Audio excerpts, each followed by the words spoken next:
It's Tuesday and it's 8 o'clock. And you know what that means.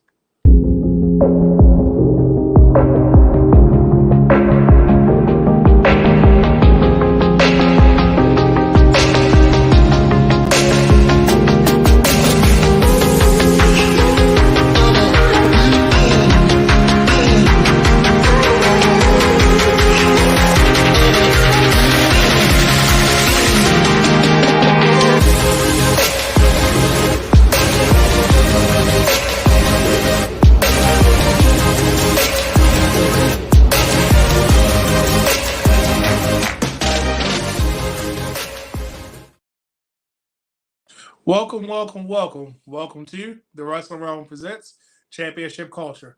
I'm Brandon the Guy, and remember, every bout has a story. Now, before we get into today's content, I want to remind you of a couple quick things. Did you know that you can watch all of the Wrestling Realm content anytime just by going to youtube.com/the Wrestling Realm? There we do more content, and we have a chance for you to actually engage in a conversation with us, and you can watch previous shows. Follow us on all social media, including Instagram, Threads. I'm going to call it X. I know it's still some transition to get it off of Twitter, but we're going to call it X for today. Facebook, just by using @the Wrestling Realm. Don't forget to like and subscribe so you never miss a chance when we go live. You can also stream and download all our audio content at Anchor, Stitcher, Podbean, Pocket Cast, Apple Podcasts, Spotify, and Google Podcasts. You can watch and subscribe to our Twitch channel just by using @the Wrestling Realm. Now, we're getting into that season when people are going back to school. People might try to be saving a little bit of money because they just dropped a lot of money on these school supplies. So guess what? The Wrestling Realm is here to help you with that.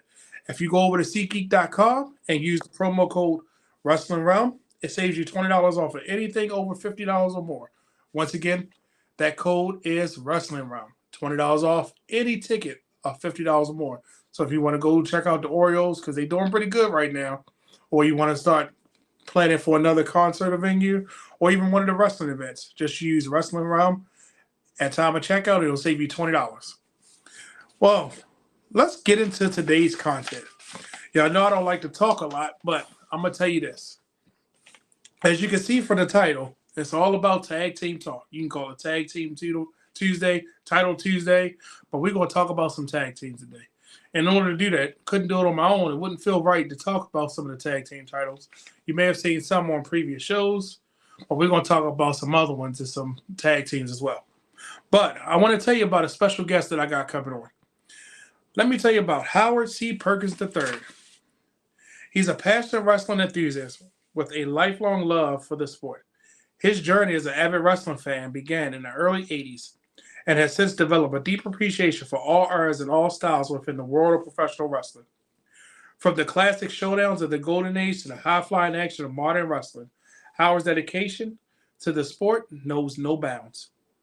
No content without merely being a spectator, Howard has actively engaged in the wrestling community in various ways. He is renowned for his insight, commentary, and his analysis to devolve into intricacies of matches, rivalries, and ever-evolving dynamics of wrestling. His ability to connect with his fellow fans and convey a passion to the sport has earned him respect in the wrestling community. Howard contributes extensive beyond his commentary. He is a former host of the Space Mountain Podcast, a platform that allowed him to share his thoughts, insight, and accolades with listeners from around the world. Throughout this podcast, he was able to provide a unique perspective on wrestling, its history, and evolution, offering a blend of nostalgia and contemporary analysis that resonate with both seasoned fans and newcomers. With an extensive knowledge of boundless enthusiasm and dedicated to the art of wrestling, my brother Howard C. Perkins III continues to value your presence in the wrestling community. His love for sports shines through every conversation, commentary, and podcast episodes, reminding us that all of us are enduring a power and excitement to the professional wrestler.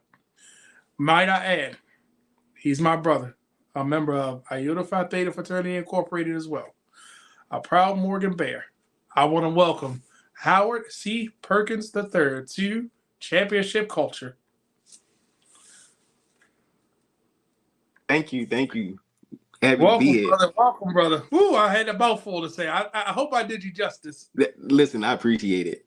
Man, you see, I stumbled a little bit, but I said no. Let me make sure I put it all out there for him. So, that's fine. This is left fun. a few key points on there, but I wanted to make sure that you knew. Oh, look, we got a fan out there on Twitch. I don't know if you can hear us. Thank you for joining us. I think that's Aunt Kelly, if I'm not mistaken. If it is, let me know if I'm saying the right thing or not. So, what's going on, brother? How you feeling? Man, I'm good. I'm feeling great. Coming off of we're in a big time right now. Some big shows been happening, so I've been pretty happy. Trying to watch a little bit of everything and take some things in, and deal with some loss. So, but I'm here ready to talk. And I'm gonna say, yep, I knew I was right. There she is. It's R. Kelly. Welcome. Make sure you tag in when we talked about these tag teams. I want to hear your insight. But I will say this: this is probably the best time to be a wrestling fan. We have so many varieties. Anything you want to see, you probably can see it. Whether it be WWE, AEW, Impact Wrestling, GCW, you name it, ROH, MLW, NWA. I said GCW, right? Because, if you're a hardcore fan, you can always turn to GCW. You do a little hardcore things from time to time. Still got CZW out there, MCW, ACW, you name it. It's probably a wrestling federation out there for somebody to see. So, look, you invite another Morgan Bears out. There's another one. Good evening, sir. Good evening. You shot her out. See, I knew that was her. She joined us today. Hey. So, as people know with championship culture, I like to say every belt has a story. And today we're going to dive into a couple different belts in their story. Now, oftentimes, when it comes to tag teams, it's often hard to book them, and it's often hard to invest in them, right? But throughout, I'm gonna call it the multiverse because I'm a comic book guy. Throughout the multiverse, there's been tag teams that have floated between brands. It's been tag teams that are winning belts at companies they're not even signed with. They might just have a partnership. So let's talk about some of them. And I know in this modern era, one of the one that comes to mind is a team that defeated arguably probably the best team in this company for this belt. God rest his soul. But I will tell you, one of the teams that wrestled across the multiverse, FTR. Absolutely. How do you feel about FTR? And I'm going to say this about them. It's crazy. I picked this picture up for a reason. At the time, they're signed to AEW, but they got the AAA championship, the IWGP heavyweight tag, and then the ROH belts. And we can get into logistics of Tony Khan owns ROH, but remember, they wanted at that weird cusp of time the first time. So how do you feel about these wrestlers? And I'm going to hold ROH up for a second. And I'm going to tell you the story behind this belt. But how do you feel about when tag teams bounce across and win belts that's not in their company they're signed for? I think it's pretty cool because it gives fans from that particular organization an opportunity to see them basically come into their territory, right? But I think the thing about it too is if they are actually defending those titles within other territories, other organizations, then it adds prestige to those titles. Now, if they're just winning them and holding them, right? Let's just say the AAA. I can't remember too many. I remember the win. I remember maybe 2 defenses, and I remember the loss down in Triple Mania. I don't remember them really defending the AAA title as much. So that really didn't do much for AAA because they didn't have their tag team title available for shows, pretty much, right? But I think if it's done correctly, it can add prestige to a title and to the champs that are carrying it. So let's think about this.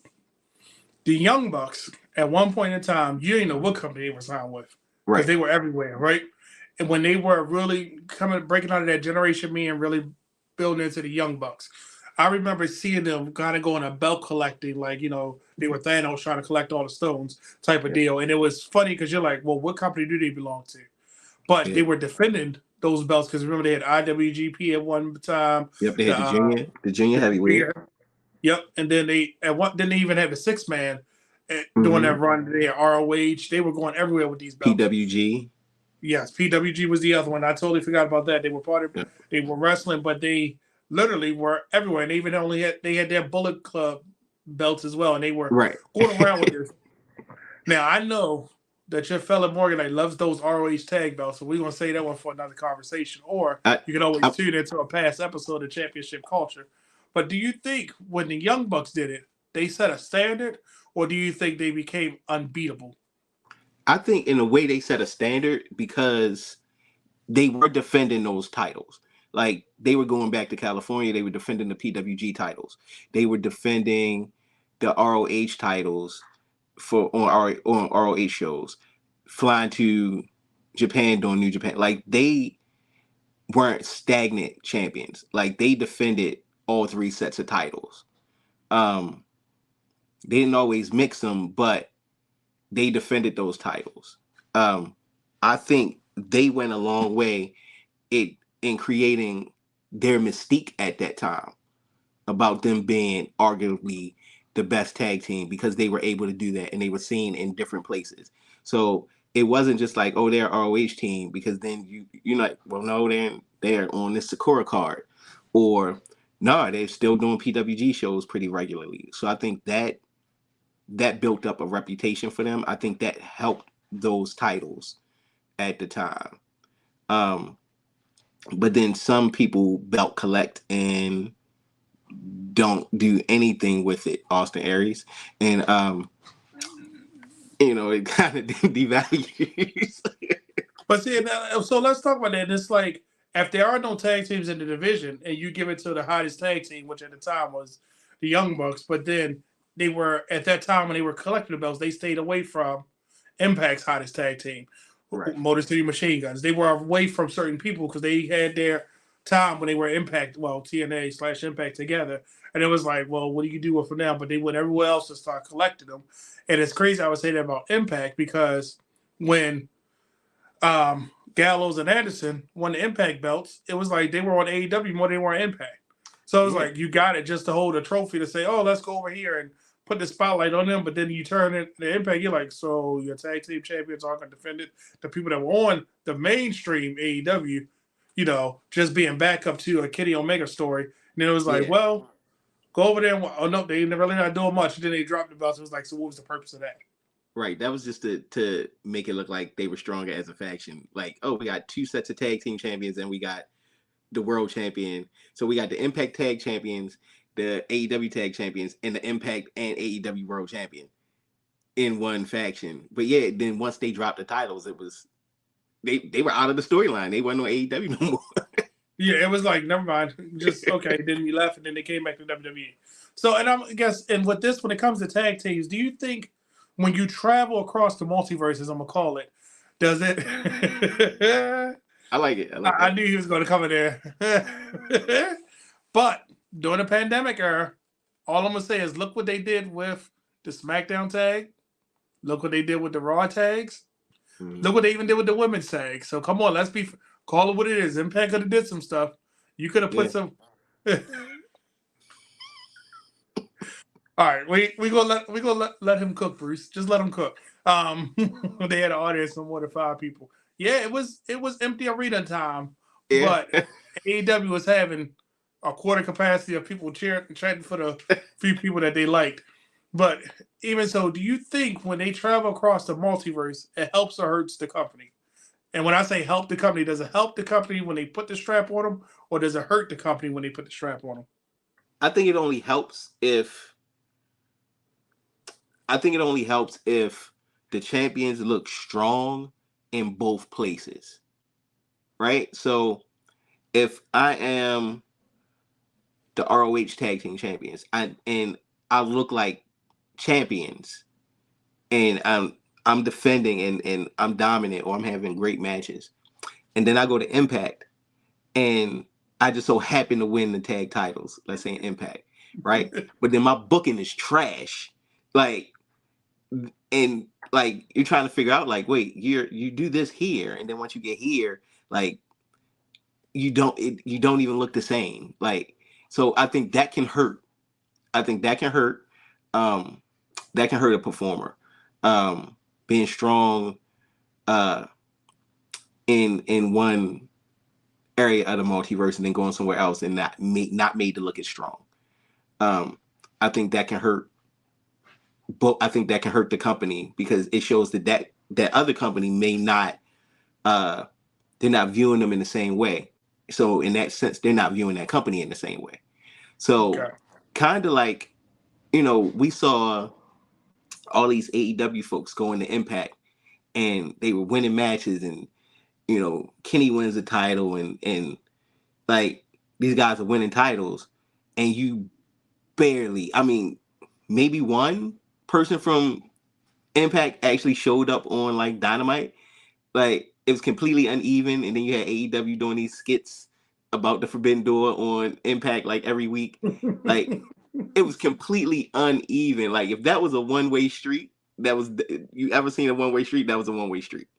And see, that's why I love when they did this with this belt because I remember watching the Briscoes defend it. I'm sorry, they won it in the last ROH pay-per-view that was here in Baltimore before the whole Tony Khan era, and I remember being there and the lights went dim and then FTR's music started playing. And I was like, in my mind, I wanted that match, but I'm like, ooh, what are we going to do here? And it was like the match didn't disappoint. And I'm going to be honest with you, the story behind this belt, I have all three from this set.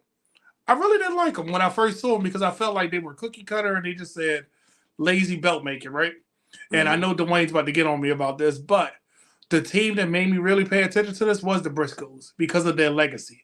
I feel like they were the most stable tag team within ROH history. And no matter what you did with them, they always came back. And I say, because to honor, their legacy, I had to have this belt. But I'm gonna throw a monkey wrench on you because we're talking about good teams, right? But let me ask you about oddball teams. Because throughout history, there's been some happy accidents or beautiful disasters that turned out to be well, right? Yep. I'm going to just throw some wrestlers out there, and I want to see if you want to know where I'm going. Kane and insert anybody. X-Pac, definitely. Yes. Jericho, insert anybody. Yep. Kurt Angle, insert anybody. Kofi Kingston, insert anybody. Edge, insert anybody. Even though Edge and Christian was, the but everybody else team, but it's like, and even to the point when it was Kofi, and I'll never forget when Kofi won this with the man I refused to give him his name because he might come and punch me in the face or something. All I'm gonna say about this belt, I love this belt when it came out because, and I'm gonna get back to my oddball team. It reminded me of the Undisputed belt. It felt like it was shaped the same, and yes, one was called the WWE, one was called the World. It just stood out to me, and it was like something about this belt just screamed, I'm an important person within the tag team division. It's like I felt like I was a world champion, but this was during an era that we had a lot of makeshifts. But throughout history, makeshift tag teams like RVD, I feel like he had 746 partners. Yeah. And one of the ones for ECW that always sticks out to me is him and Tommy Dreamer because Tommy Dreamer and him were fighting for the television championship, and then they won the tag belts. I was like, this is some Paul Heyman backwards universe type booking. But it was like, how are they fighting each other? But they are winding up back on the same team. And just like we can talk about some oddballs because I'm gonna give you a scenario. Kane and X-Pac, good or bad? Good. Kane and Daniel Bryan. Excellent. Kane and Hurricane. Awkward. Okay. So I gotta say Kane because somebody really, really, really, really, really, really, really loves Kane. So I know Dwayne hates this title. I know he does. But yes, they were symbolic of WWE, getting the F out. But I will say this. Kane made it work with any tag team partner, and that shows that he's a legend. I got to give him credit. Because there is no reason him, Xbox, him and Hurricane, him or Daniel Bryan should have worked as well as they did. It's no reason. Like, on paper, I will beg to say they weren't.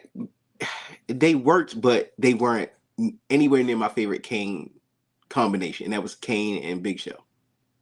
Well, I was going to get to that because remember, though I said those three on purpose because their styles their styles clashed. Right. But him and the Big Show gave you a different dynamic than him and the Undertaker. Like we wanted to see him and the Undertaker, the Brothers of Destruction. I think that was his best tag team because of the storyline at the time. But it was great tag team matches that happened with other belts. You know, even when the invasion happened, it was like the Brothers of Destruction. Shout out to R. Kelly, as she said, since we're talking about tag teams, yes, Bushwhackers, R.I.P. They just worked. You know what I mean? Like it was like these teams that just get thrown together. Like we can always talk about Mick Foley and anybody. Oftentimes people forget Mick Foley and Stone Cold was a happy accident that happened, just like The Rock and Mick Foley. And you can throw in Shawn Michaels and a lot of people. Yes, even Shawn Michaels and John Cena was the weirdest tag team because they were going yet again the Paul Heyman theory. They're gonna fight for a belt, but how can they make them a tag team? Yeah, because remember Booker T and Goldust was some of the most entertaining things that we had seen. And you're like, how is this possible? You know, and when you think of people like Scott Steiner and Booker T, you automatically think about their run with their brothers, right? Yeah, their run in WCW. It's like legendary.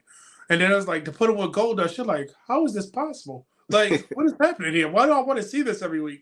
Why am I interested in this? Yeah. So it is, and I was saying I'm gonna get off this belt because I know Dwayne is probably tired of looking at this belt. I got a quick curveball about that title. Mm-hmm. So there's a team that I think of immediately when I see that title. And it's a team that I liked for the way they won the titles. And they are a completely sleeper team when people think about those titles. Let me guess. Can I guess? Yeah. Ric Flair and Roddy Piper. Nope. Cade Murdoch. I knew he was good. They were a sleeper team, and they were the opposite to on SmackDown. Man, what is his name? Brian Kendrick and Paul London. Yeah. They were the exact opposite. It was exactly what you needed with them. And it was just like, wow, these guys actually are pretty good. And nobody thought. I remember I liked them because they came. I forgot who they won the titles from, but they just bum rushed them. And I just remember Trevor Murdoch, teardrop DDTing whoever it was. Their legs were on the bottom rope, and he DDT'd them to the floor. And whoever it was didn't get up. And I was like, ooh, wait, I like them. Like, I like that dynamic. So, but as you can see, some people say I'm holding their face. Dwayne, y'all voted. A couple people like this belt. I'm gonna show it off again, only because I know it's very encouraging. And the crazy part about this belt is actually 2mm brass, but it looks like a zinc belt. It's not as thick as most belts, but I really just wanted it because it reminds me of that era when tag teams were coming together, trying to figure it out. Good teams like Lance Cade and Trevor Murdoch. Yeah, the Hardy Boys had it, which is good. You know, and it's crazy. I got red backing on it, but I've really liked this belt because it just reminded me of the Undisputed Championship, which became the WWE Championship when Brock Lesnar went on to SmackDown. But we can talk about that. But I'm gonna throw a curveball at you. Okay. When oddball tag teams come together, do they live up to the hype? Because when you have people like Impact did it with AJ Styles and Christopher Daniels, right? Mm-hmm. They put them two together, and it was like former rivals, but down there, they were X Division stars. One was a world champion, one was always getting close. Put them with a tag team, and worked. Yep. AEW did that with their inaugural team, and then they did it again with Kenny Omega and Hangman Page. Mm-hmm.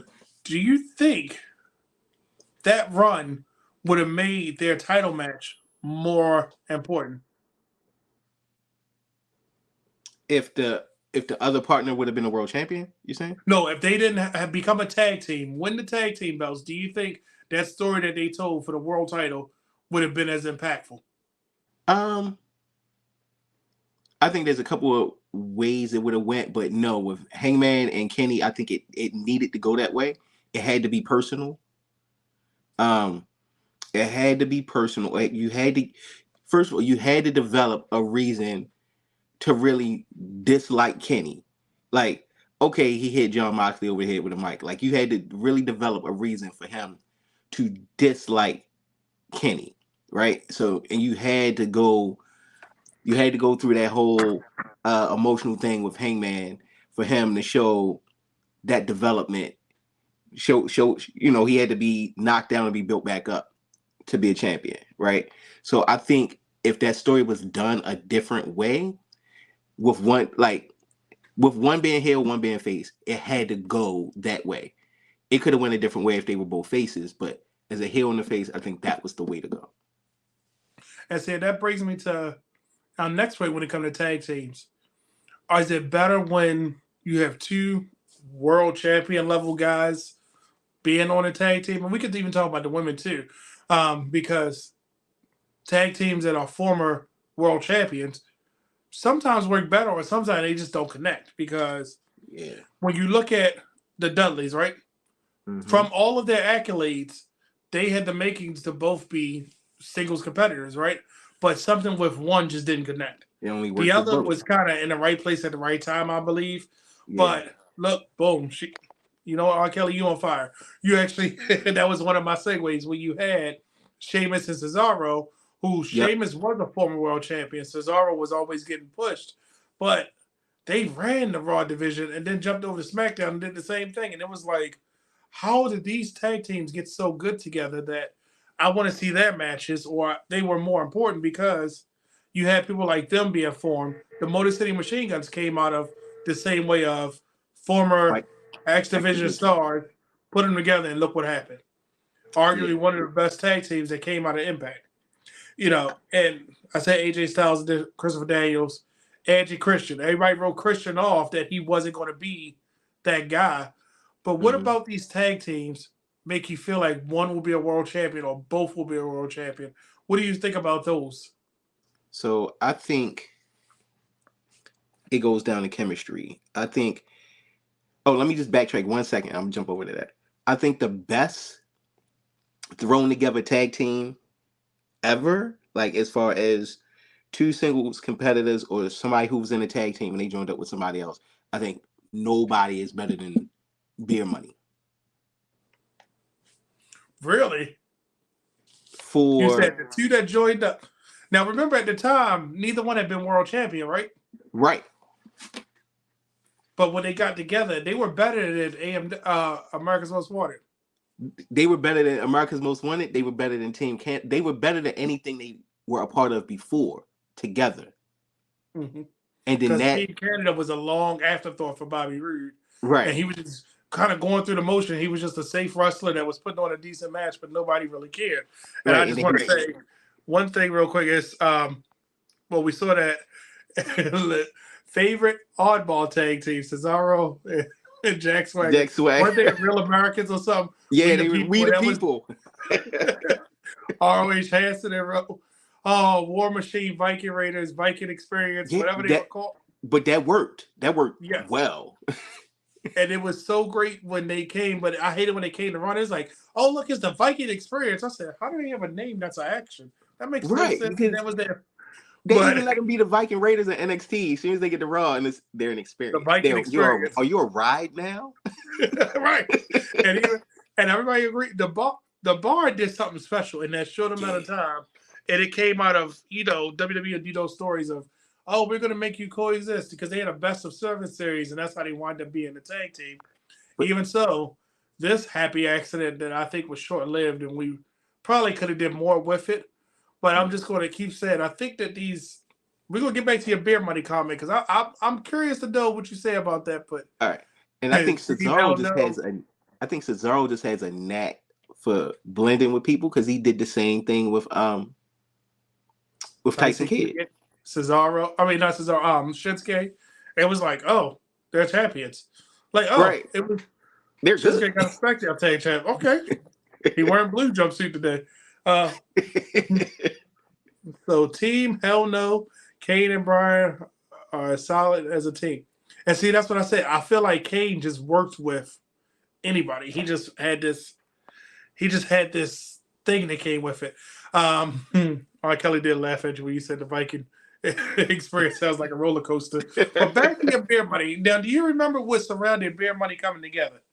I got a lot of money and I like to drink. We're Beer Yep. Money Incorporated, right? Yep. And I Yeah. remember that's how I feel like they formed. They Yeah. cut a promo and it was like, Rude, oh, because we want to thank you? Rude had the rich gimmick. Yeah. He had the rich businessman gimmick, and James Storm was, he was just being drunk James Storm.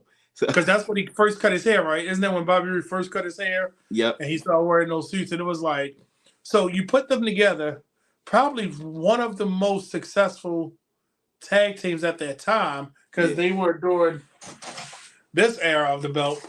I want to say, my they were favorite doing this TNA era. title, favorite TNA tag team version. Yes.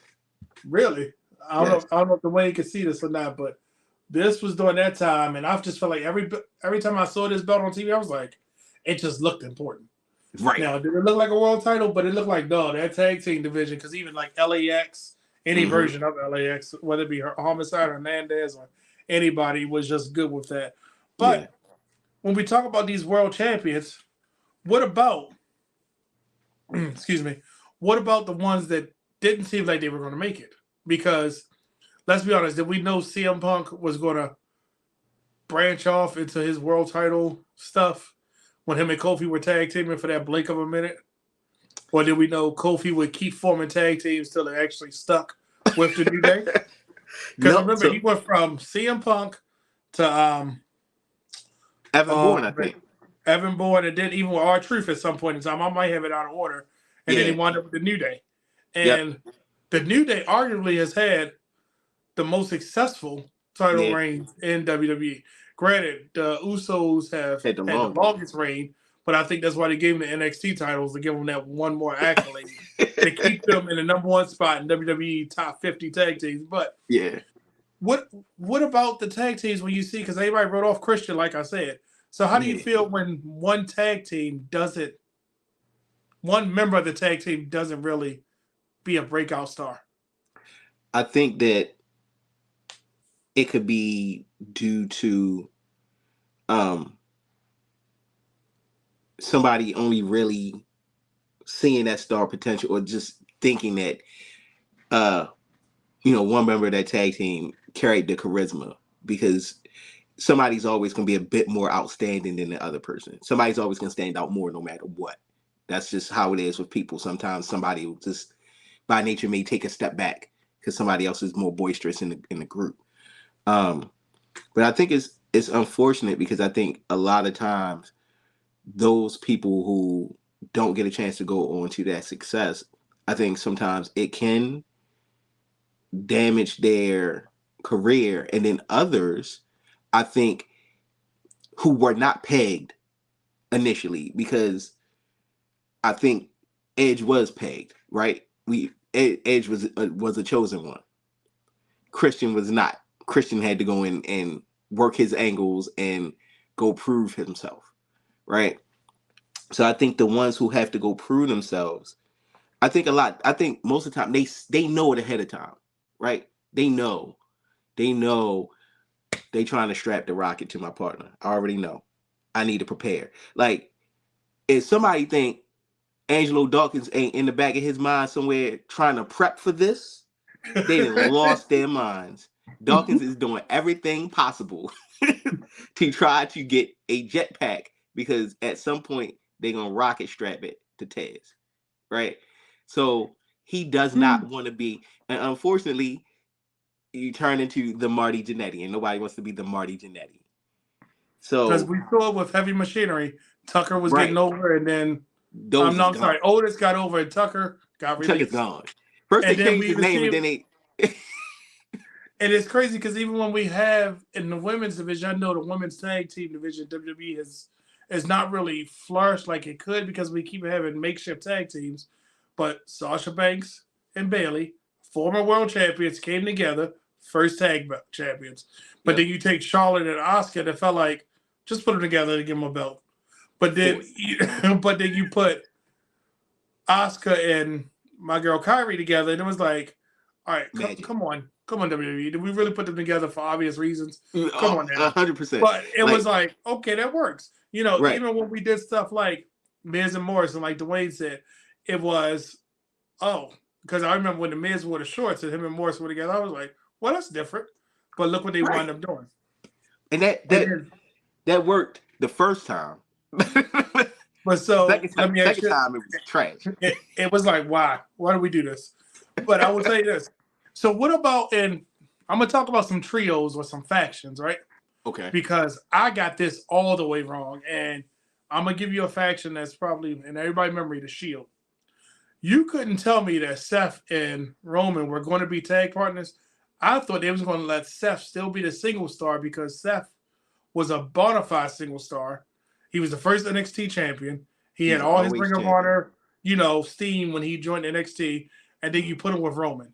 And I think if it wasn't for the fact those two being tag team partners, when Seth turned, it hurt more. Yeah. What do you feel about when they put the tag team champions, tag team titles on certain sets of them? You think it's a good or bad thing? Yeah. So I like it, right? Because I like it because it gives everybody something to do. Because you're not gonna have trios matches or 8-man or 12-man matches all the time, depending on all the people in your faction. And you really don't want everybody going after singles, especially if you don't have some mid-card titles around. So it gives the other members something to do, right? Like the Four Horsemen always pushed, we're gonna have everybody can go for singles, and that's because they were a million mid-card titles in Crockett. Because you could go to the territories and get them. Right. So they had mid-card titles available, but they either always had Ole and Arn or Arn and Tully or Rick and Lex, somebody that could challenge for a tag team goal, somebody that was challenging for world goal. So I think it gives everybody something to do. Now, if you take a faction like House of Black, right, who is technically, it's a faction, but it's a trio, but it also has a built-in tag team with Kings of the Black Throne. Exactly. That's my point. So, like, when you think about these factions, I'm going to throw some out there. What if Evolution would have had Ric Flair and Triple H as a tag team? Or Ric Flair and Randy? Will we be having the same conversation about Randy right now? Or did Batista need the belts? I'm just giving you some things to think about, right? That's a good question. I think Batista needed it because Batista was still greener. Randy was physically natural in the ring. He just had to mature, but he could carry a singles match. I don't think Batista was ready to carry a singles match, and he needed that experience of tagging with Rick. Because he didn't have that. He didn't have that third generation or that second generation kind of DNA that Randy had. So I think he benefited. I think out of anybody in Evolution, I think Batista benefited the most because he could have just been average muscle dude, generic muscle guy number 3. He could have been Brian Cage, right? And not Brian. You don't do my man like that. I like Brian Cage, but he can be a star, or they can make him very generic real quick. Okay. Depending on how they use it. But then think about this. You have factions like, let me address this real quick. That was just gold. And I think if he didn't get injured, I would have been loving to see what they do. The 2-man power. Oh my gosh. They could have won every. I mean, because they had the world title, the Intercontinental, and the tag team, right? So they would have just ran roughshod for a while until they exploded, I think. And Hugh says, to Batista, he was just Deacon. he was holding the collection box. But when I say about when you look at a faction or a trio, like if those two weren't the tag team champions, would it had made or break the team? And the reason I'm saying it because when you think about all the teams in history that had this, look at the Nexus. They were all these guys looked like they were all right, cookie cutter, except for you wear red, you wear blue, you wear green. You got a Creative little bit wrestling. more muscle than this one, and they put two of them together. Heath Slater and Justin Gabriel, and it was like, oh, those are the tag team. Okay, Right. but anybody in that faction could have been mixed, and then in the core, they were the established tag team, and then it was like the, of course, it was the Hard Knocks. You had to make them the tag team champions. But I'm just saying, like throughout history, what if it had been different? Because remember, David Otunga and Michael McGillicuddy, was that what he went by at the time? Where tag team was like, but wow, Right. it was like it was. So I'm just saying, like with these factions, and I'm gonna get to some questions. I'm about to rapid fire some questions on you, but I'm just saying, do you think that when a trio or a faction holds the belt, because this Saturday, we might see two of the faction hold it, because I don't know if you saw Monday Night Raw. You think that's going to help or hurt them? I Because we faced think with a situation now. so. I think if based on Sunday's events, there's a tag title change for Judgment Day, perhaps. Right? You're talking about the Judgment Day. I think that's just going to further. I think that's just going to further the storyline for either Priest or Finn getting kicked out. Like they may carry it, and Priest is still gonna be Money in the Bank, and then somehow they're gonna lose it, and then that's gonna cause somebody's gonna be gone out of the group, and it may be, it may be a month or two. Whenever they're ready to decide they're gonna pull a trigger on Priest, probably a month prior, they'll probably blow up Judgment Day in some sort. So I think it'll help in What's going on, brother? I see you in the chat. I think it'll help in the short term because then it'll make them look dominant, right? Because then they'll have the tag team titles, they'll have the NXT North American, and if Rhea retains, which you will, but that's what I said. And so then it makes them, because the now at this point the trope is, if a faction are all holding titles, then they're the dominant thing. So I think it gives them that dominant look before a breakup, if it occurs, or before a new member joins, like if JD McDonough actually joins. But it gives them that dominance of having all the titles. So what about teams like Keith Lee and Swerve Strickland that just were put together, won the titles, and then lost the titles? Matt Riddle and any of his partners, man. But you get what I'm saying, because he's had NXT partners. Remember, he had a couple. Well, of course, that was Dunne. Pete Dunne, but it was like a couple people beat him up.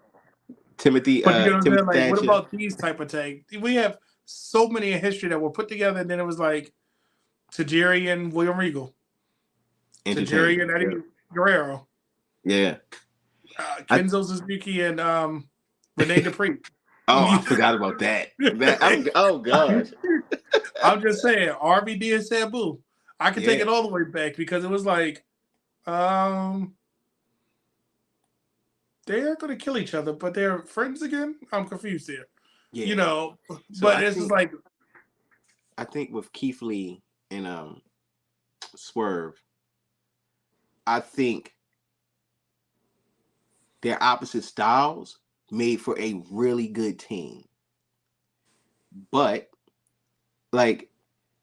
I think Swerve wanted that heel character. He wanted to be a heel.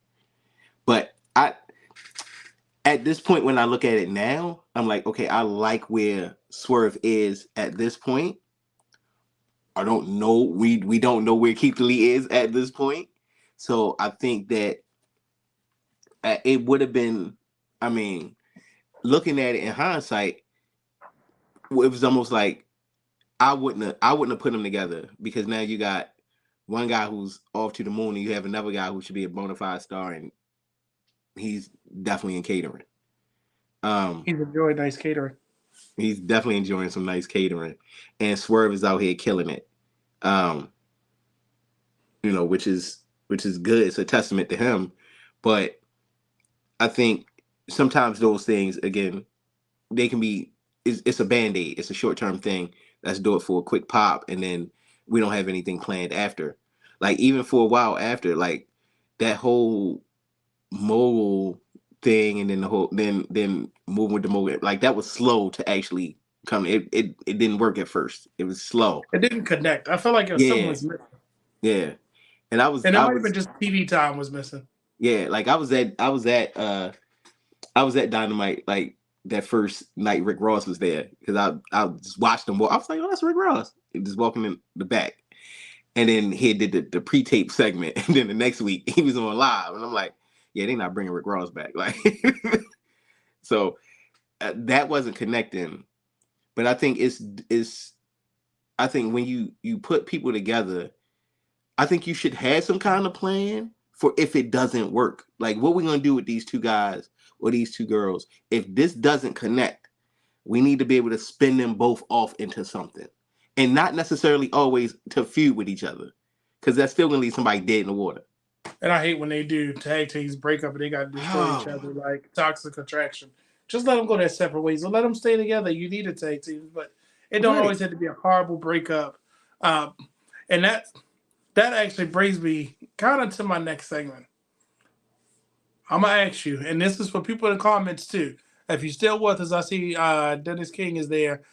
Dennis, I want to know yours too. So post yours as well. Tell me your top 5 tag teams across any of the multiverse. So give me any years. Any years. Top 5. Let's go. Let's see what they are. All right. I'm gonna go with in no particular order. Do I gotta do it? Yeah, no particular order. It don't have to be in no particular order, because I know it's hard to rank them. Because you're like, oh, I should have put this one 4 if I should have put this one. So I'm gonna say Arn Anderson and Tully Blanchard. Okay. I'm gonna go with Hawk and Animal. I'm gonna go with the Heart Foundation. I'm gonna go with I'm gonna throw FTR in there.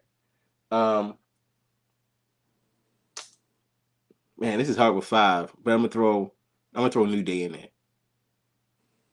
No mention of some teams. I'm surprised it didn't get a Hardy, didn't get a Dudley. Okay. So there you heard it. It's top 5. Dwayne only put 1. Dwayne put, I think he was just mentioning them. Trick and Mellow. Yeah. So, and now the reason I asked that, because you can always tell, like when I ask people about their favorite belts, you can always tell the type of wrestling era or anything they're with. But when it comes to tag teams, out of all the tag teams that you've seen, could you tell, or did you want to see one become a bigger single star than what they are? That is a good question. So did I want to see both members become bigger single stars? Or either one? Like, I'm gonna say a random one, like the Iconics, right? It was like I could see either one branching off, but yeah, I wanted to keep them as a tag team. Or like, and I just said them as the most random one. Like if you figure, like you said, Beer Money, did you really expect both of them to be world champion? Or did you see, oh, this is Robert Roode, he's turning the corner, he's about to do something different? With them, I didn't. I didn't at the time, but I was like, oh, okay. I like how they did the story, but yeah, I didn't see both of them becoming world champions at the time. So I think if it's a team that I would like to have seen become bigger, the word team, man, that's a good question. Give me a second.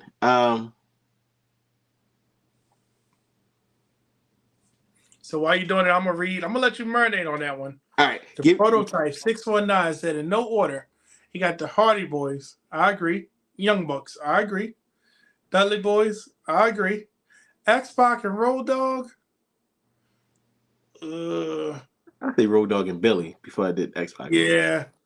And then he said Dog and Road Dogg, and then he said Edge and Christian. And it's crazy because I feel like the Attitude Era gave us so many good memories, and it's like the Dudleys, because they transcended through all, where Edge and Christian couldn't have a chance to be Impact World Champion or ECW champion. You know what I mean? That's what the Dudleys hold over top of them. Because Yeah. Christian, he went over there. He was a tag team champion with Tyson Tomko, right? Yeah. And don't Yeah. forget, the Dudleys were IWGP tag champions. Yeah, that's what I said. They had a chance to do all that. Yeah. Where some of these, like the Hardys, had the same chance because the Hardys got the same accolades just about as the Dudleys, except for the ECW title because they never had a chance to go to ECW as the Hardys.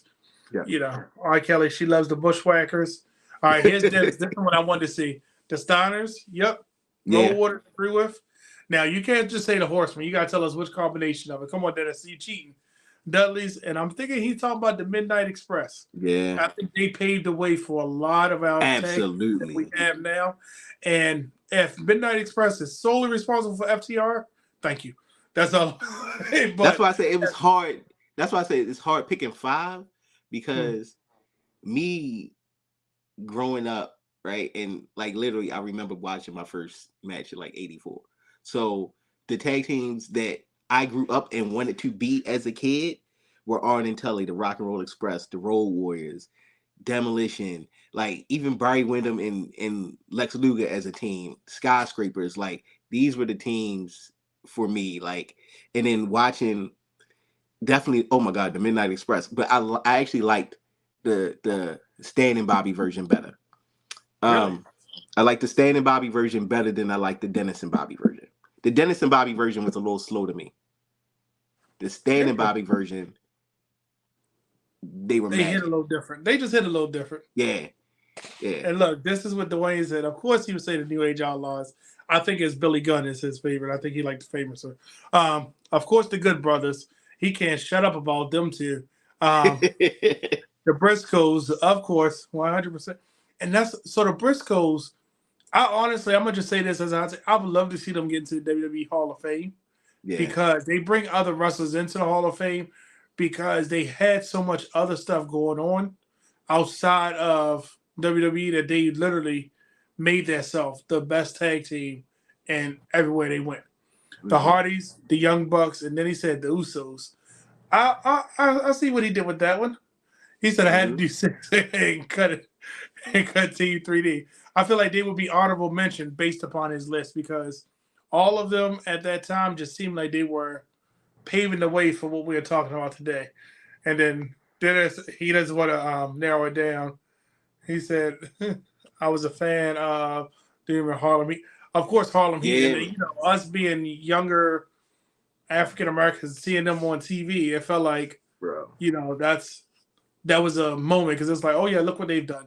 Look at them, you know, and it was Booker T looked like he was somebody that could win in any fight, but that's for another time. Man, I remember seeing them. He said Tully and Arn. All right, you all right with me, Dennis? I remember seeing them the first time, seeing Harlem Heat the first time, but they were in Global, and they were the Ebony Experience. It used to come on Global. Used to come on ESPN, and their names were the Ebony Experience. Wow. Yep. And then they ended up going to WCW like the next year, but it was based out of Texas, and like a lot of people was in there. They Marcus Alexander Bagwell, but he wasn't Marcus Bagwell. He used to be this dude that wore a mask and gave roses out, named the Handsome Stranger, the Patriot. Like all these people were in GW. It was like after World Classic closed down. Oh, and it was in that territory. Yeah, it was based out of Texas, out of Dallas, and but it was pretty good. It was on ESPN, but that was the first time I saw them. And at the time, speaking of who you think will be the breakout star, you were sure that Stevie Ray was going to be the breakout star. Yep. I did not think Booker T. But let me say this. If they were in WWE, I would have said Stevie Ray because he had more the body type that Vince McMahon liked to push. Booker T was more entertaining. But he did, you know what I mean? You could tell he was still the younger brother. So he was more athletic, but we got to see that later as he developed. You really like Xbox and Road Dogg together? I feel like Road Dogg and Billy Gunn just worked so much better. Yeah, that's the squad. Yeah, I feel like they just worked better together, but I get it. And look, I knew 5 was going to be too hard because it's so many tag teams throughout the years that trying trying to narrow it down to 5. Like that's like me. I want to say the Horseman, but I'm like, that's why I was gonna say what combination. Which version? Yeah, like I do want to say Arn and Tully, but I'm like, do I really want to? You know, and even when look, like I wanted to throw a shout out the Gorillas of Destiny, like, but I just could not put enough in. Like, there's only 5, so. But see, and the thing, and I want them to come to. I'm going to say somewhere else besides come stateside, Japan, yeah. so they could, because like for instance, and I'll just say this: when Okada came to AEW, his reaction, because AEW has true wrestling fan base, right? Yeah. But he should go back and look at AJ Styles when he came to WWE. People knew who they were, and I think that with the Gorillas of Destiny, if they look at those two things, you can make it over here. Come on and do it. Like you went over there and proved your point. Let's do some stuff here. But we need, but we need bad boy Tama. We don't need nice guy Tama. Yeah, we need the Gorillas of Destiny. Right. We don't need nice guy Tama. He said Stan Lane and Bobby worked faster and had many double team moves together. Yep. Yes. And we got to say, like, the Briscoes are going to keep coming up in conversations. I'm telling you, if you ever got to see one of their matches live, it was a sight to see, because they had a thing about their matches that made you feel like, not necessarily near falls. I don't remember seeing the same match ever, or like the same movesets or the same order. They always did something entertaining. And their level of realness and toughness is off the chart. They're farmers. They're country boys, and it showed every bit of it, even when the dad got involved with stuff. So try to keep up with the comments, y'all. I'm sorry about that. I didn't disagree. It's just my childhood bias. I get you, and it's, you know what, that whole Xbox and Road. I feel like Xbox was good. I just feel like he was just, as Dwayne liked to call him, the young boy. Because look, now he says Xbox and Road Dogg was especially because at the time they were the last surviving members of DX as we knew, and they were holding on because Xbox ain't let go of that black, white, and green singlets for a long time. It took a Xbox while. that sucker and stuff right here, holes in it. He wasn't letting that go. You know who didn't come up? Who? The Outsiders. Hall and Nash didn't come up. So that didn't come up. Good thing you. I didn't hear. I'm waiting for Dwayne's comment. Like British Bulldogs, something like that. Demolition.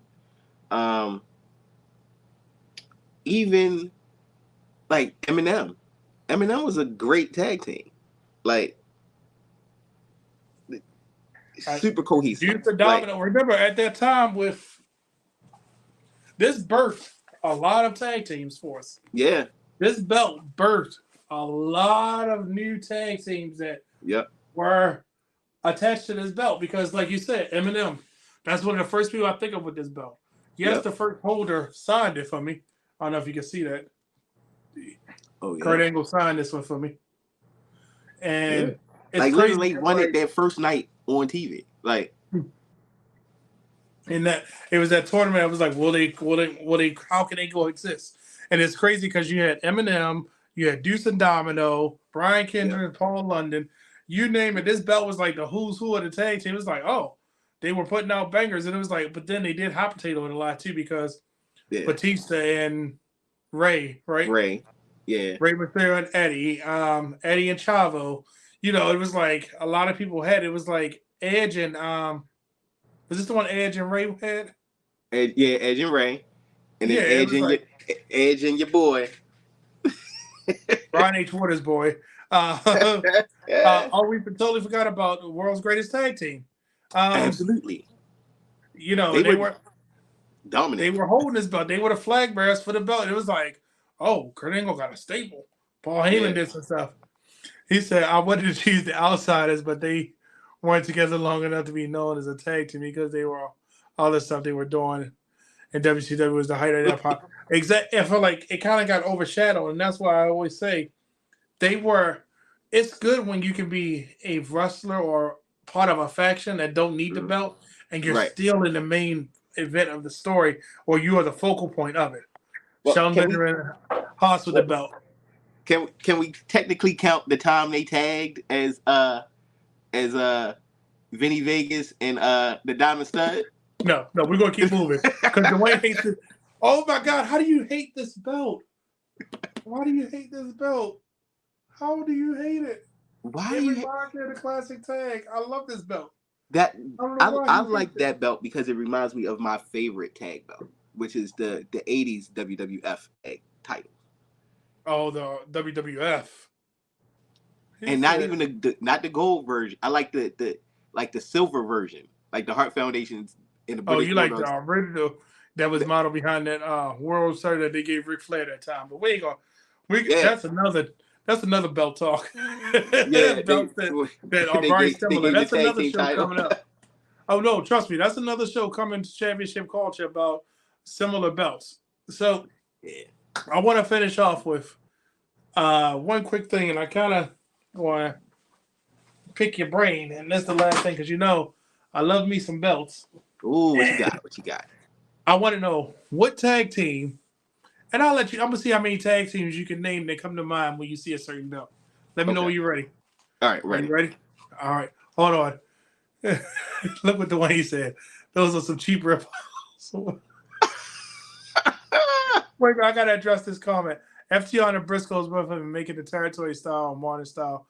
They, Yeah. due to his passing, I feel like I'm glad we got to see these things, but I'm telling you, their matches did not disappoint. I wish they would replace the Raw and SmackDown title with the World and WWE title. Now, see, I'm gonna say this, and this goes out to the prototype. When Triple H revealed that new world title, and I feel like I gave my thoughts on it. I feel like it's a tribute to the past with still understanding the current dynamic. I'm looking forward to something different but unique, like the world title is.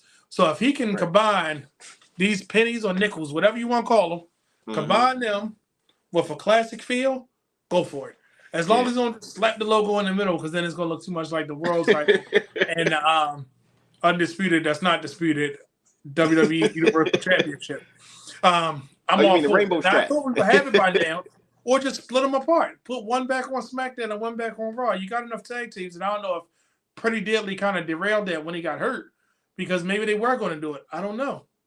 Yeah. At the time, I did not like change, and I just wanted the belts I knew I loved.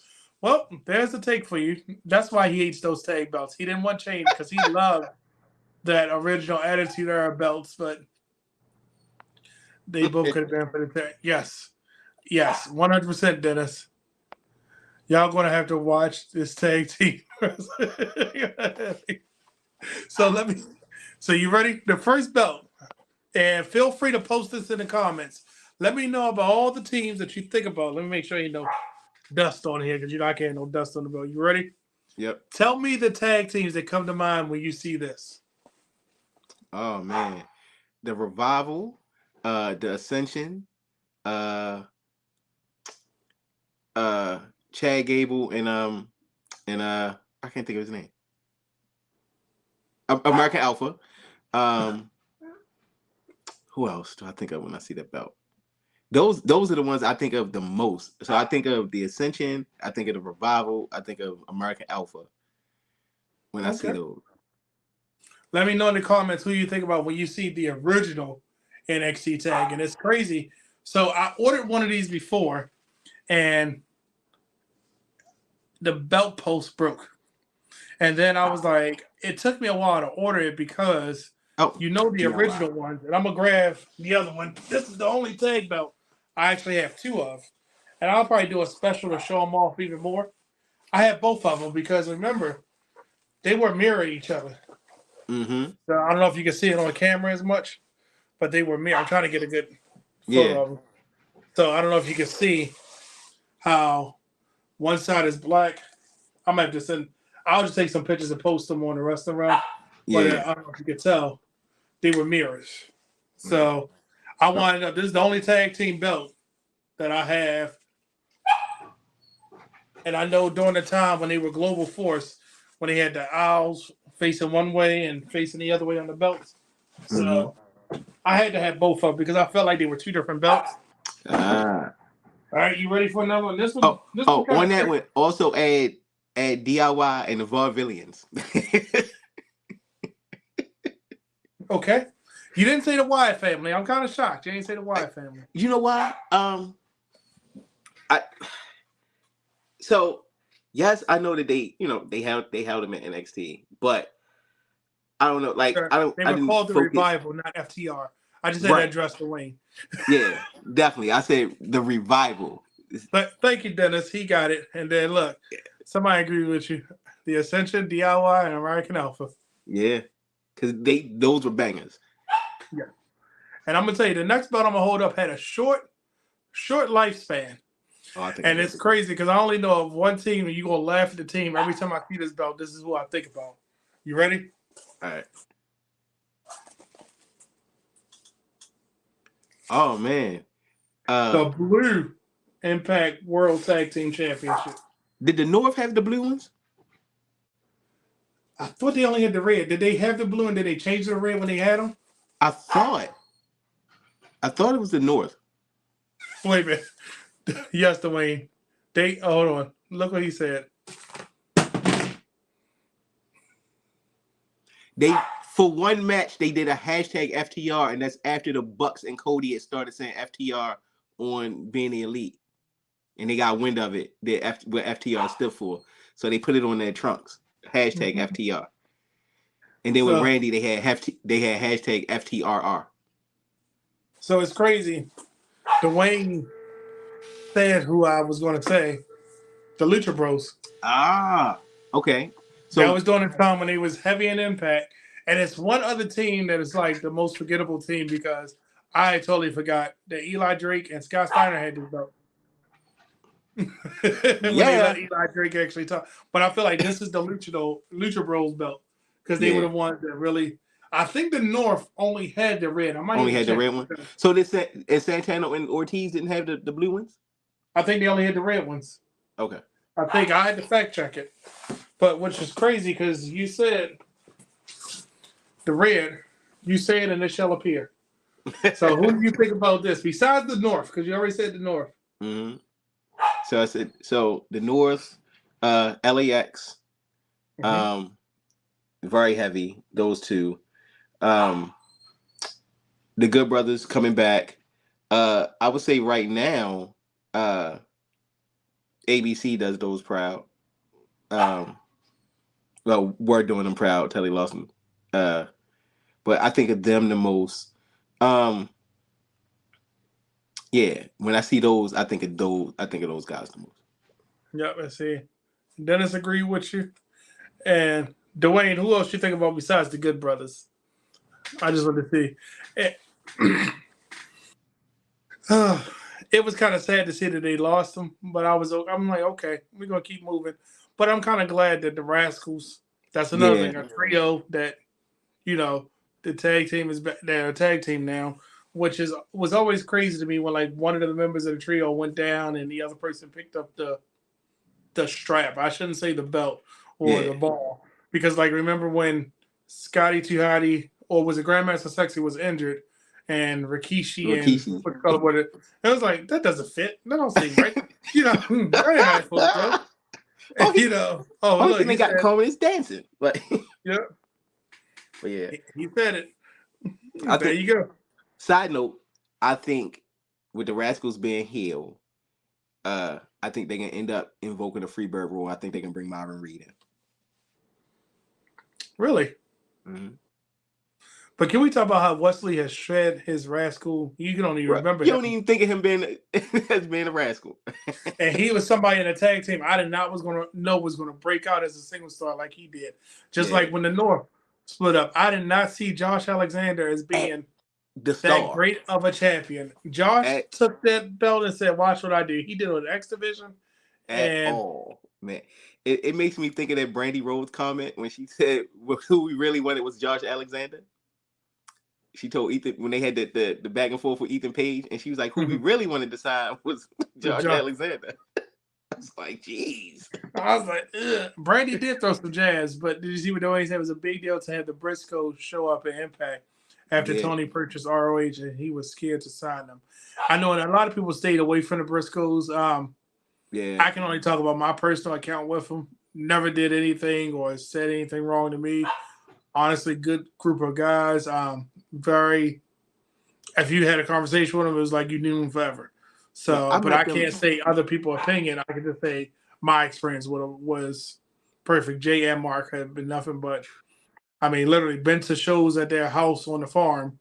You know, talking to Yeah, Mark, and he was nervous at a wrestling event because he was waiting for, I believe, his third or fourth child to be born, and he was scared that he wasn't going to be able to wrestle because he was trying to get to the hospital in time. So, yeah, and hearing the crowd chant chicken, I was like, "Who the heck is chicken?" And they was like, "Oh, that's what they call Mark." I was like, yeah, "That yeah, man name is Chicken," and it was so weird to find that out because he had always been the Briscoes to me. Until yeah, you go to Delaware, there's somebody different. yeah. So, But I met Jay and Mark actually, like just a very humble, and I guess it was before ROH taping at New Burns. I met them at the Target in Canton. down to earth, weren't they? Huh? Down to earth, weren't they? Just regular dudes, just picking up like some deodorant and stuff. Like I was like, holy shit!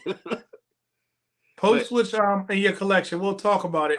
I wonder what's in your collection. He said he got 7 belts so far okay, and trying to triple that. We need to have a conversation. Let's see what Dennis said.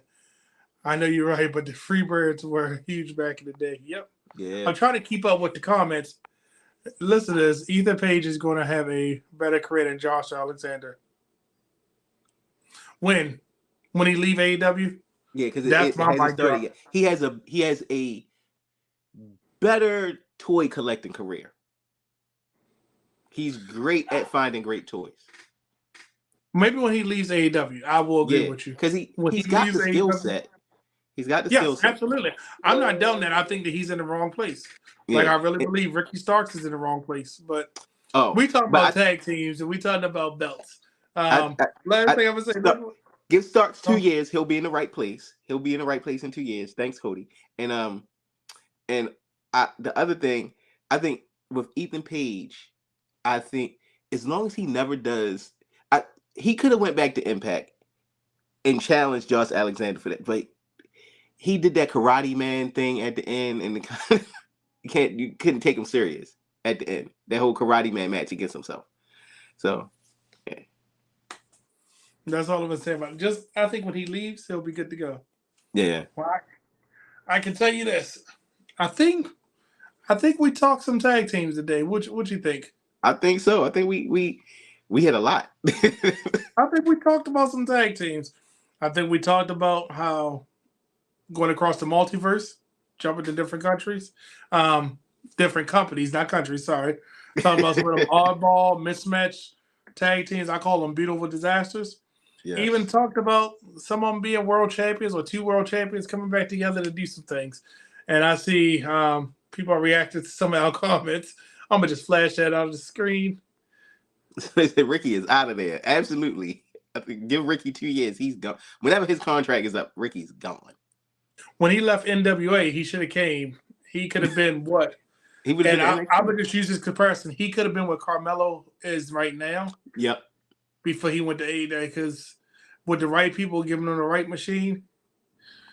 Yeah. And look, of course, Dwayne knows this. Is it better than Matt Cardona's? Um, I wouldn't say he has the. I think Matt is more fanatical, but Ethan's is more fun because of the people he does it with. Like Okay. he includes more people, so he might have uh Hornswoggle, Danhausen, Brody King, like all at the same time. They all together in the store. Like you'll be like, why are they together? How did, Because they all like how did toys. that happen? Yeah, it's pretty Okay. cool.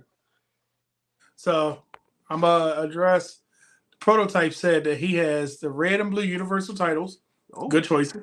United Kingdom, perfect choice. that's a beautiful title. $1 billion. I'm gonna question some of your buying power.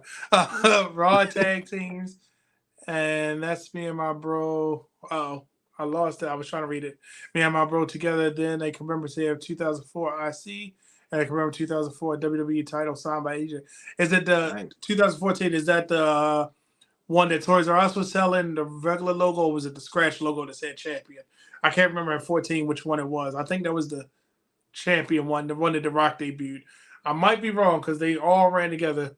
The $1,000 broski. Heck now. Heck no. Yeah. Okay. So apparently, Matt Cardona is still the king of not only the indies, but the king of toys too, or the king of collectibles. King of collectibles. So that's all I gotta say about that. So I'm gonna wait to see if he responds which WWE champion. But that's a heck of a collection. He's picking everything right except for the million. You know why I didn't like the $1,000,000 championship? It's one of those other belts. Because you got the second tier and then some other belts, and you just got the other belts. I always felt like the $1,000,000 was the other belt. Like, and I have some of those in collection, which will be coming up soon in championship culture where I'll show off the other.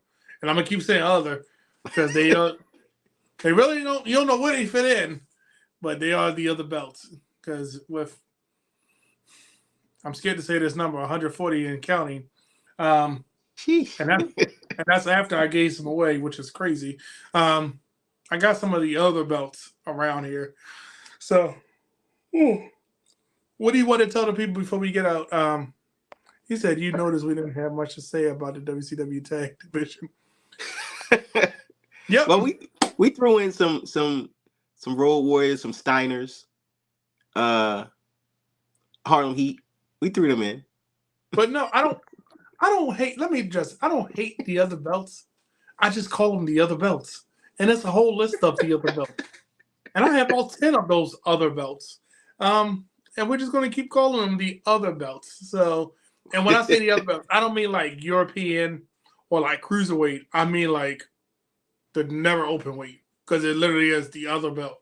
Like up, and down, down. But I'll get to that on an episode of Championship Culture, maybe sooner than later, because that's on our schedule of events about the other belts. Yeah, let's see your others collection.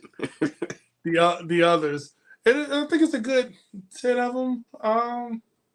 Yeah, I think it's a good 10. If I don't get rid of some before then, but we're just gonna call it that. What you mean, Hugh? What? I'm Brandon, the guy. I'm the guy.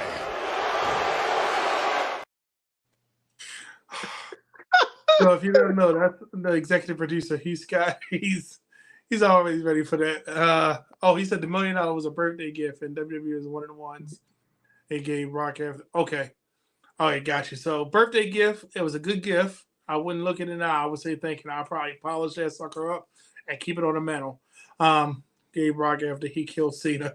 Oh man. This is why I gotta get off here. This is gonna happen. This says Brandon the guy does not have any other belts proudly displayed.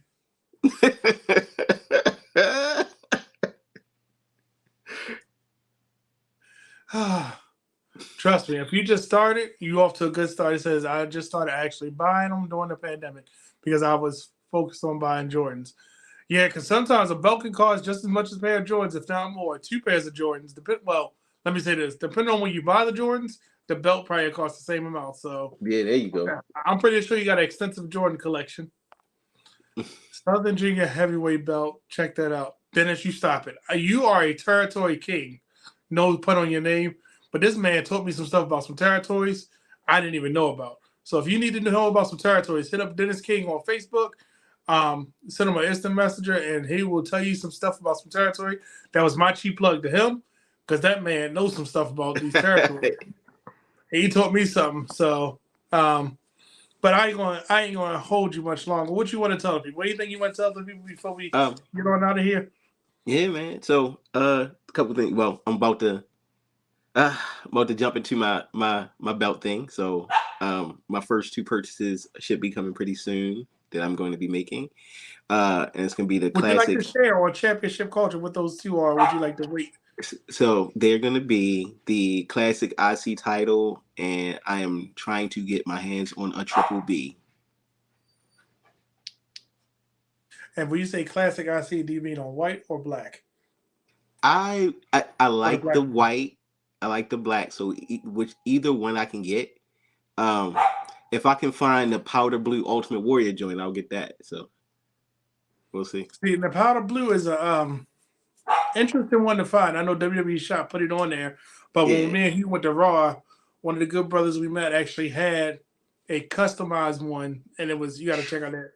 What he had made me think about some things, and the prototype said it, 2 pairs of Jordans. It's one belt. But it's much easier to get belts now. Well, the good thing is I can put you in some connection and get you some belts. A lot of I had some Jordans in my collection that are probably worth some belts. So but I can tell you this: if you're not buying a WWE Shop and you want to get a different one, I know some good makers. I think I'm very close to doing a show that'll highlight some makers and it'll highlight some of the work that they've done, so people can see some trusted makers, because there are a lot of middlemen. One of the earlier shows I did was with Ben Walker, who's a middleman, and he's the admin for Championship Belt Brothers. Some of the do's and don'ts when it comes to buying belts. But I will say, if you need anything about belts, you can always check out Championship Culture every Tuesday, 8 p.m. Go to youtube.com/wrestling room. Got his own playlist for Championship Culture. So another cheap plug, but hey, I had to say it, right? So you're getting your collection going. And you know what it seemed like he said, I'm getting my, I know you are up. Look, he let the cat out of the bag. I wasn't going to say nothing, Dennis, but I ain't going to tell him which one they are. I talked to him about them. He's about to get some classics made. That's all I'm going to say. Oh, okay. And look, Dwayne agrees. Dennis King, he's my guy. Yep, and Hugh said it best. If you find me on social media, on Facebook, just by my name, Brandon Guy. On Instagram, I am Custom Guy 913, and on Twitter, I have the most random names, of course. BA_Guy. Find me on any of those. If you leave a comment in here, we usually check the comments. Myself or Hugh or one of the good brothers will check the comments, and we will respond to you. So if you need some help with some belts, talk to me. We got you covered. I will say this. If you're thinking about buying it, please make sure you do some research. And I mean, I'll stay online as long as we get in comments, but I will tell you this about belts. For every belt that you think you want, make sure it's the one that you want. Because, like, just for this white one, it's 3 different versions that exist. And you might think you're getting the nickel one. I'm sorry, the nickel plated that Cody debuted, but you might get the scratch logo. Or you think you're getting the scratch logo, or you get the cleaner logo. And you're like, oh, but I want the scratch logo. So I want to see if I can find the block logo. If I can find the block WWF logo. And see, that one you're going to have to get made.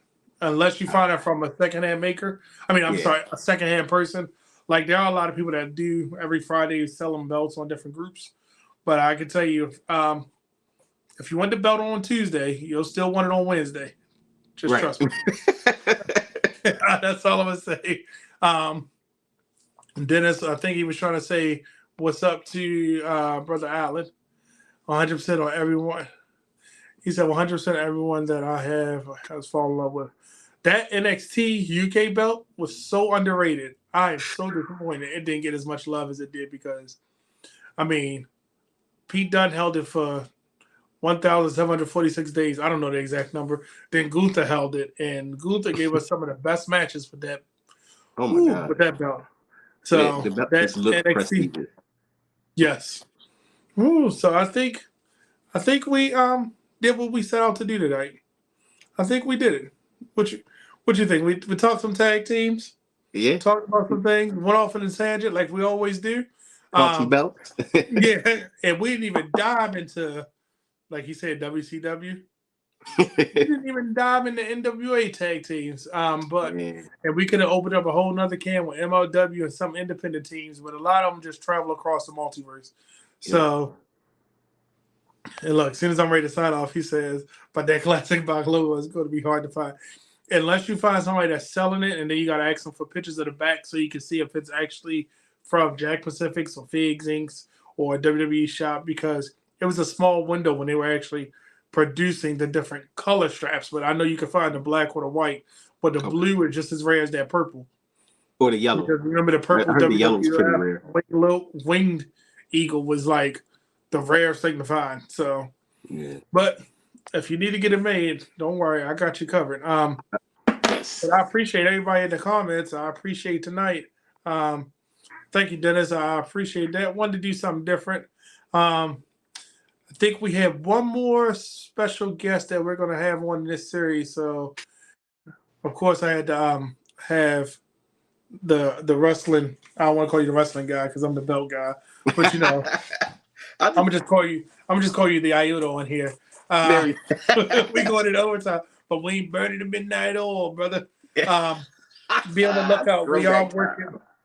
We are working on a couple things. If you are free tomorrow night, tune in to youtube.com/The Wrestling Realm for the Wrestling Realm Now podcast, where it'll be all four of us and a special guest tomorrow.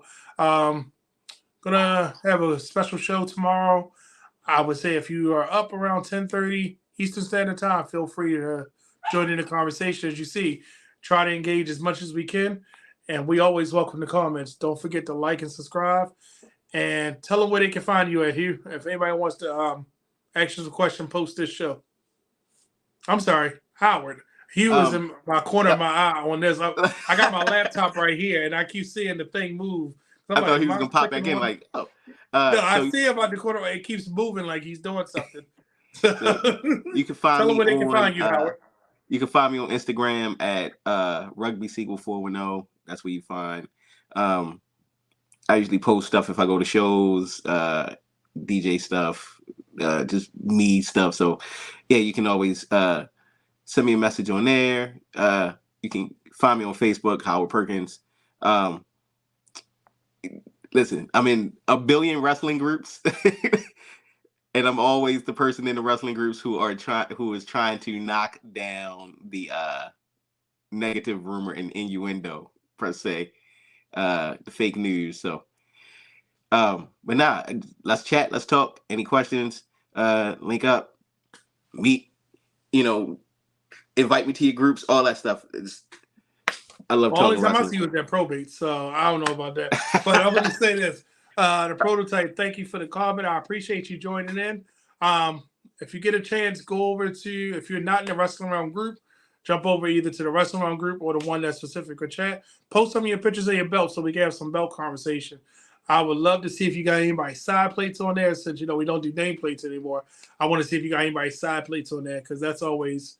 I like as it being part of the belt story because every belt has a story. Why you got certain side plates or why you have certain things because every belt has a story. I think we did what we need to do. Yeah. Tune in next Tuesday for another episode of Championship Culture, and don't forget tomorrow night at 10:30 p.m. for the Wrestling Realm Now. And just like I always say, every belt has a story. Can't wait to hear yours.